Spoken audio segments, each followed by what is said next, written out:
ಪುಷ್ಪಲತಾ ಅಂತ ನನ್ನ ಹೆಸರು. ಆರ್.ಟಿ.ಎಸ್ ಹಾಸ್ಪಿಟಲ್‌ಗೆ ನಾನು ಅಡ್ಮಿಟ್ ಆಗಿದ್ದೀನಿ. ಆಕ್ಚುಲಿ ನನಗೆ ಬಂದು ಒಂದು ವಾರದ ಇಂಚೆಯಿಂದ ನನಗೆ ಜನರಲ್ ಚೆಕಪ್‌ಗೆ ಅಂತೇಳಿ ಹೋಗಿದ್ದೆ. ಅಲ್ಲಿ ಗೊತ್ತಾಯ್ತು ನನಗೆ ಗರ್ಭಕೋಶದಲ್ಲಿ ಒಂದು ಗಡ್ಡೆ ಇದೆ ಅಂತ ಹೇಳಿದ್ರು. ನನಗೆ ಕನ್ಫರ್ಮ್ ಆಗಲಿಲ್ಲ. ಮತ್ತೆ ಇನ್ನೊಂದು ಸರಿ ನಮ್ಮ ಸಿಸ್ಟರ್ ಕೇಳ್ಬಿಟ್ಟು ಡಾಕ್ಟರ್ ಯಾರಿದ್ದಾರೆ ಏನು ಅಂತ ಅಬ್ಸರ್ವ್ ಮಾಡಿದ್ವಿ. ಬೆಂಗಳೂರಲ್ಲಿ ತುಂಬಾ ಚೆನ್ನಾಗಿದೆ. ಆರ್.ಟಿ.ಎಸ್ ಹಾಸ್ಪಿಟಲ್ ರಮೇಶ್ ಸರ್ ಹತ್ರ ಮೀಟ್ ಮಾಡಿ ಅವ್ರು ತುಂಬಾ ಚೆನ್ನಾಗಿ ನೋಡ್ತಾರೆ. ಅದಾದ್ಮೇಲೆ ನೀವು ಡಿಸಿಷನ್ ತಗೊಳ್ಳಿ ಅಂತ ಹೇಳಿದ್ರು. ಹಾಗಾಗಿ ನಾವು ಇಲ್ಲಿಗೆ ಬಂದ್ಬಿಟ್ಟು ತೋರಿಸಿದ್ವಿ. ಸರ್‌ಗೆ ಒಂದಿನ ಒಂದು ವೀಕ್ ಬ್ಯಾಕ್ ನಾನು ಬಂದು ತೋರಿಸಿದೆ. ಸರ್ ಎಲ್ಲ ಹೇಳಿದ್ರು, ಎಕ್ಸ್‌ಪ್ಲೈನ್ ಮಾಡಿದ್ರು. ನೀಟ್ ಎಕ್ಸ್‌ಪ್ಲೈನ್ ಮಾಡಿದ್ರು. ತುಂಬಾ ಚೆನ್ನಾಗಿ ಎಕ್ಸ್‌ಪ್ಲೈನ್ ಮಾಡಿದ್ರು. ಆಮೇಲೆ ಇಲ್ಲ ಈಗ ಬೇಡ. ನೀವು ಅದರಿಂದ ನಿಮ್ಗೆ ತೊಂದರೆ ಆಗುತ್ತೆ. ರಿಮೂವ್ ಮಾಡಬೇಕು.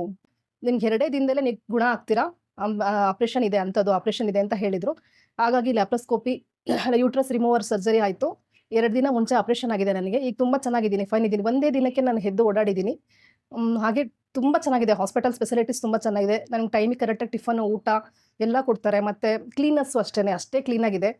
ಡಾಕ್ಟರ್ಸ್ ಎಲ್ಲ ಪದೇ ಪದೇ ಬಂದು ನೋಡೋದಾಗಿರ್ಲಿ, ಅವ್ರು ಮಾತಾಡೋದಾಗಿರ್ಲಿ ಎಲ್ಲರದ್ದು ತುಂಬಾ ಚೆನ್ನಾಗಿದೆ. ನಾನು ಇನ್ನೂ 4-5 ಜನಕ್ಕೆ ಇನ್ನೂ 10 ಜನ ಕೇಳೋವಷ್ಟು ಹೆಮ್ಮೆ ಅನಿಸ್ತಾ ಇದೆ. ಡಾಕ್ಟರ್ ತುಂಬಾ ಚೆನ್ನಾಗಿ ಕೋಪರೇಟ್ ಮಾಡಿದ್ರು. ಹಾಸ್ಪಿಟಲ್ ಎಲ್ಲ ತುಂಬಾ ಚೆನ್ನಾಗಿದೆ.